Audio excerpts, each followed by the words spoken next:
Olá pessoal, tudo bem com vocês? Hoje iniciará mais uma nova aula, onde daremos início à temática sobre tempos verbais e também o tempo na língua de sinais, ok?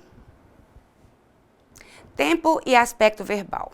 Hoje daremos início à nossa aula, falando um pouquinho sobre o tempo nas línguas de sinais. Vamos juntos iniciar vendo hoje as definições de tempo e de aspecto em relação à linguística da língua de sinais. A categoria linguística tempo relaciona o momento da ação, do acontecimento ou do estado referido na sentença, no momento em que é citado o enunciado. Enquanto o aspecto designa a maneira como o falante vê a ação, o acontecimento ou estado verbal, isto é, seu ponto de vista diante dos eventos verbais. Ok? Advérbio de tempo na Libras, não há marca de tempo nas formas verbais. Gravem bem isso aí. Acredito que vocês já tenham visto aqui no curso, em algum momento, que a Libras não apresenta marca de tempo nas formas verbais. Acontece como se os verbos ficassem na frase quase sempre no infinitivo. O tempo nessa língua é marcado sintaticamente através de advérbios de tempo que indicam se a ação está ocorrendo no presente, o hoje, o agora, ou ocorreu no passado, o ontem, o anteontem, ou irá acontecer ainda no futuro, o amanhã. Por isso, os advérbios geralmente vêm no começo da frase, mas também podem ser usados no final da frase. Por não haver formas de flexão verbal na Libras, fica entendido que o verbo fica no infinitivo.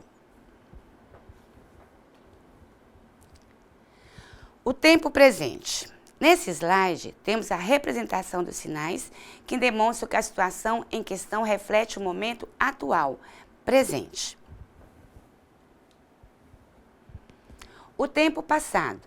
Neste slide, temos as representações dos sinais que demonstram que a situação em questão está refletindo o tempo no passado.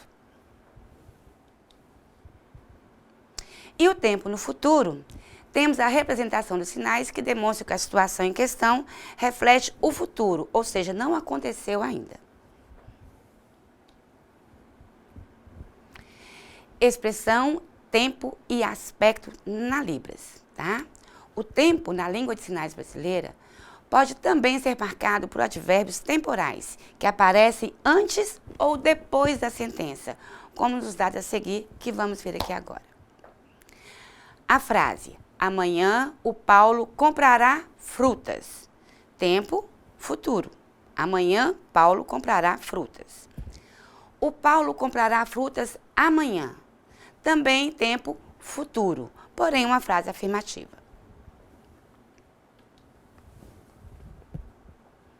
Expressão de tempo e aspecto na Libras, observando que o tempo e o aspecto não estão codificados por meio de processos flexionais no verbo. De acordo com Quadros e Carnop, os advérbios temporais e de frequência não podem interromper a relação entre o verbo e o objeto na Libras. Os advérbios de frequência também podem ocorrer na posição inicial da frase ou no final dessa sentença também, como a frase que temos aqui. Ela sempre come frutas, ou sempre ela come frutas.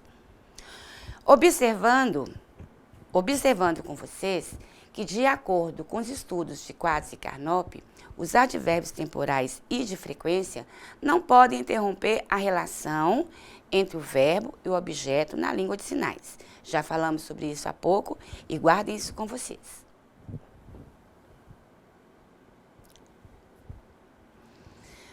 A expressão de tempo e aspecto na Libras. Bom, pessoal, de acordo com os estudos de Quadros e Carnop, os advérbios temporais e de frequência não podem interromper a relação entre o verbo e o objeto, e já falamos sobre isso, já está ficando até maçante, mas eu quero que vocês gravem isso aí, tá? E quanto aos aspectos em língua de sinais, ele é marcado pela relação que tem com as formas e a velocidade do movimento.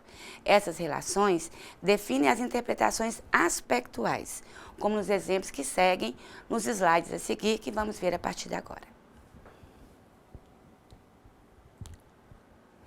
Por exemplo, no sinal que temos aqui agora, cuidar. O aspecto incessante é representado por movimentos repetidos e rápidos. No sinal cuidar, apresentado aqui, o aspecto incessante é representado por movimentos repetidos e rápidos, como já foi dito, significando assim que alguém cuida, sem parar, sem desistir. Sendo desta forma, então, de acordo com a gramática da língua de sinais, um aspecto incessante, ok?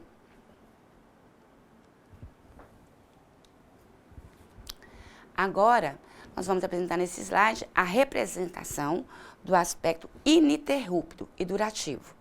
E como pode observar, ele é diferente do incessante. Então, como vocês podem observar no slide, o sinal é o mesmo apresentado anteriormente, o sinal cuidar. O que vem diferenciar é a frequência utilizada em um sinal e em outro, ou seja, a frequência utilizada no movimento. E também podemos perceber que, devido a essa mudança na frequência do movimento, este sinal sofrerá também uma mudança no sentido do seu significado. E como podemos ver neste sinal, ocorre apenas um movimento para frente, significando cuidar sem ser interrompido, o que vem configurar o seu sentido de aspecto ininterrupto. Bom, agora vamos ver o aspecto habitual. Falando do aspecto habitual, este se caracteriza por movimentos repetidos, como podem observar, mas em ritmo mais devagar, mais tranquilo, que conforme Quadros e Carnop, a ação que representa é de recorrência. Esse aspecto também é encontrado sob a forma do item lexical diariamente e todo dia, como vocês podem verificar nesse slide aí também. Aspecto contínuo. Falar agora um pouco do aspecto contínuo, tá? Nesse slide, apresentamos o item lexical gastar. Este item aqui apresentado está associado a movimentos circulares, grandes, que representam o aspecto contínuo também do sinal. E agora vamos ver o aspecto duracional. Já nesta gravura, nós temos também o sinal de gastar no aspecto duracional. Uma mão se movimenta em forma circular, depois a outra mão faz o mesmo movimento em vice-versa. A direita e a esquerda, ou esquerda e depois a direita. Agora vamos ver aspectos específicos da Libras na descrição das classes de verbos.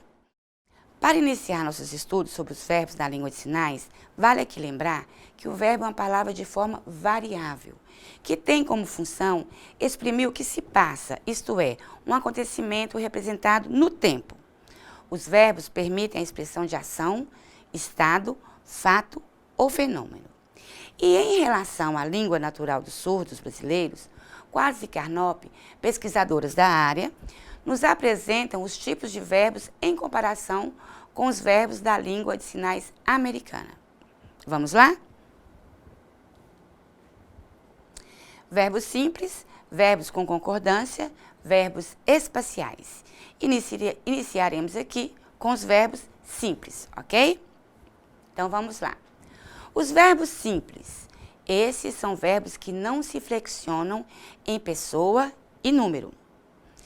E não admitem também os afixos locativos. Todavia, eles podem flexionar-se em aspecto.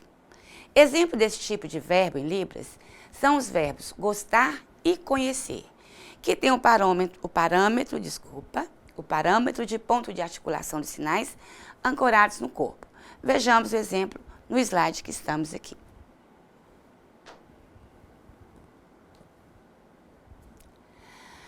Dando sequência, vamos ver agora os verbos que têm concordância na língua de sinais. Esses verbos com concordância, eles flexionam em pessoa e número, e também em aspecto, mas não apresentam os afixos nem os locativos. Na Libras, a concordância de pessoa e número é marcada pela direcionalidade do sinal, ou seja, o movimento que se faz do argumento sujeito em direção ao argumento objeto. Como podem perceber, o verbo responder se flexiona em número e pessoa, conforme representado aqui neste slide. E como podem perceber ainda, a figura mostra que houve mudança do parâmetro orientação da mão, o que nesse caso está representando a concordância de número, pessoa. Ficou claro até aqui? Então vamos dando sequência. Bom, agora vamos ver um pouquinho sobre os verbos com concordância, dando continuidade à exemplificação sobre os verbos que estamos estudando hoje aqui, tá? E vamos ver o verbo perguntar. Bom, esse item lexical representa também um verbo com concordância, e nele, como podem ver, ocorre a mudança de orientação do dedo indicador. A direção mostra o ponto inicial, o sujeito, e o final, que é o objeto, que aqui neste caso, marcando o direcionamento da indagação. Eu pergunto para você, você pergunta para mim. E tal qual acontece com o item lexical responder, que vimos agorinha, nesse slide anterior. A mudança na orientação contribui para a realização da concordância de número e pessoa. Conforme Piso, os estudos de Aline Piso, a direcionalidade na sinalização dos verbos com concordância representa as relações semânticas, uma vez que a orientação da mão é voltada para o objeto da sentença, o que estaria associado à marcação de caso. Esses tipos de verbo codificam o papel sintático dos argumentos, como as características de pessoas e número, através da direção do movimento das mãos e a posição das palmas das mãos.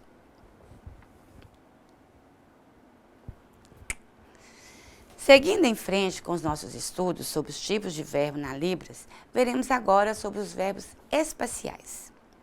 Bom, esses verbos espaciais são aqueles verbos que denotam movimento e posição no espaço, tá?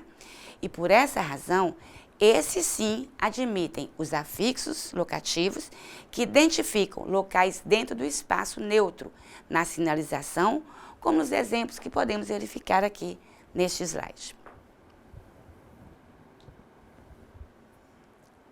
Continuando agora, nós veremos os verbos manuais.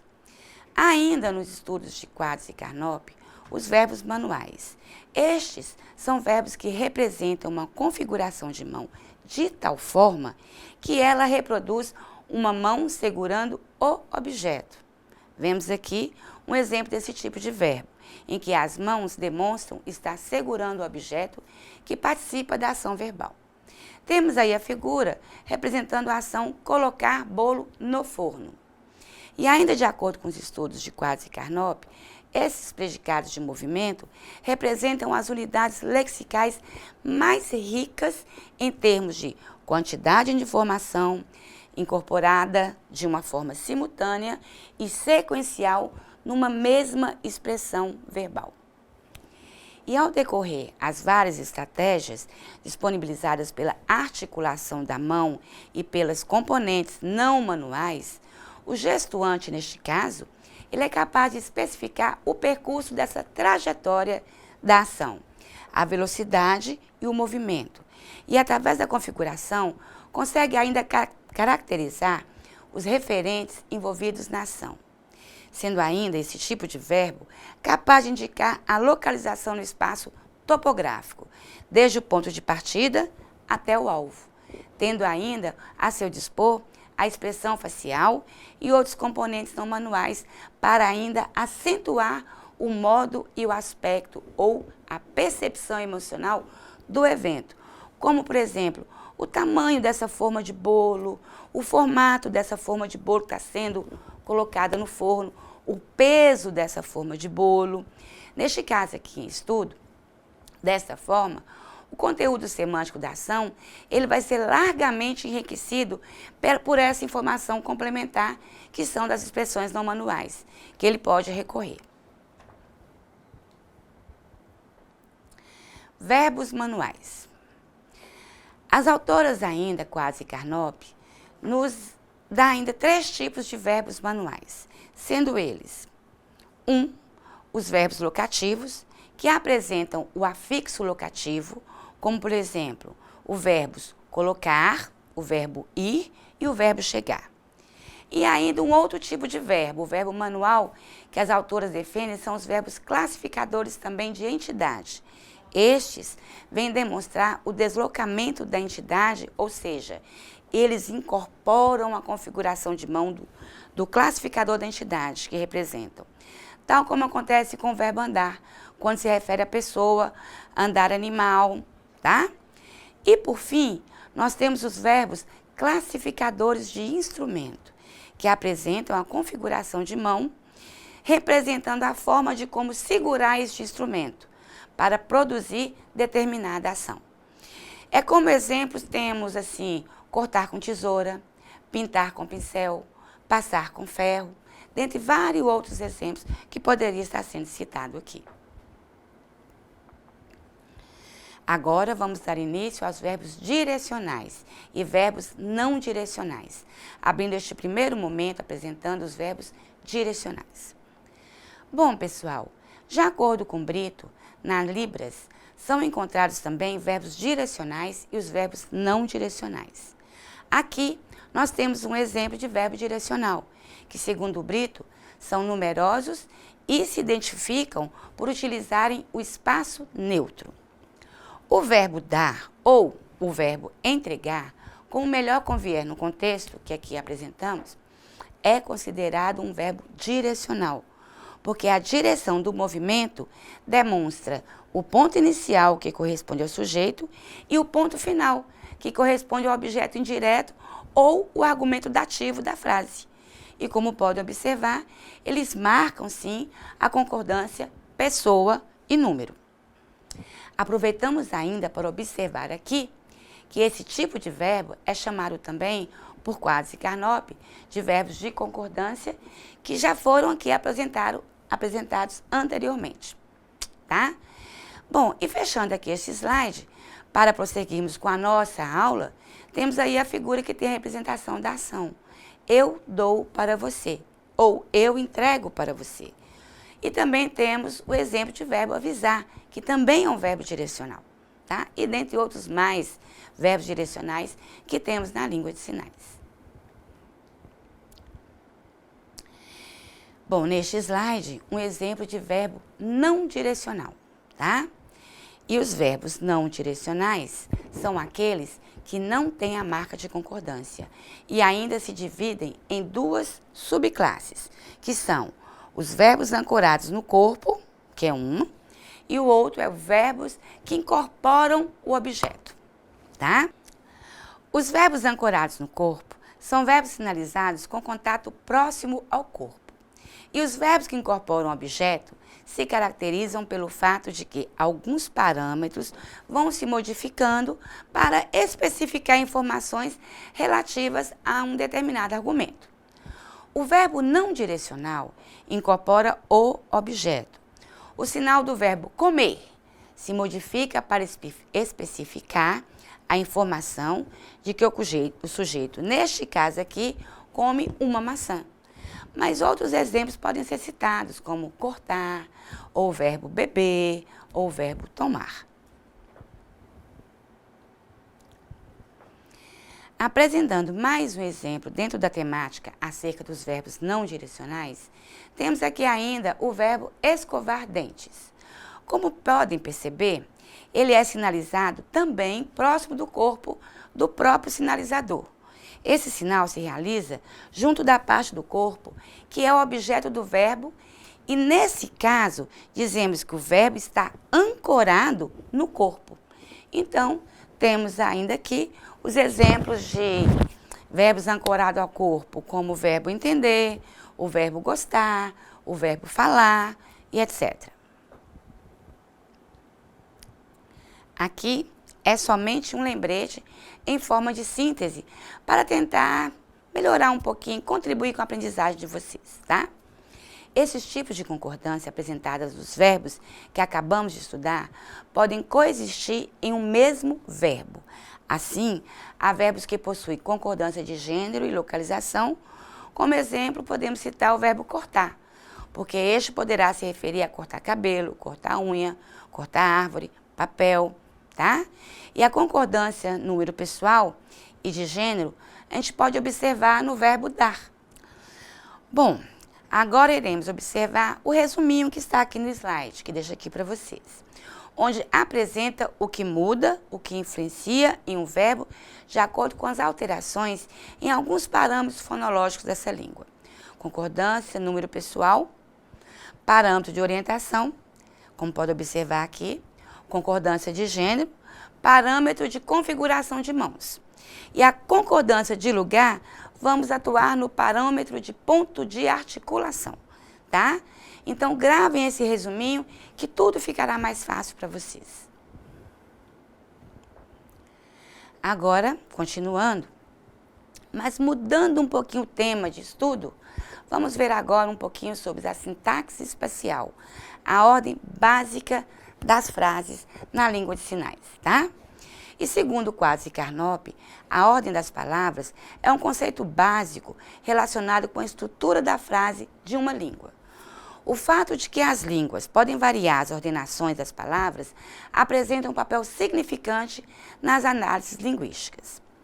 Por exemplo, foi observado nos estudos de Greenberg, onde o mesmo apresentou 6 combinações possíveis de sujeito, objeto e verbo, sendo que algumas delas são mais comuns do que outras. Vamos observar a seguir.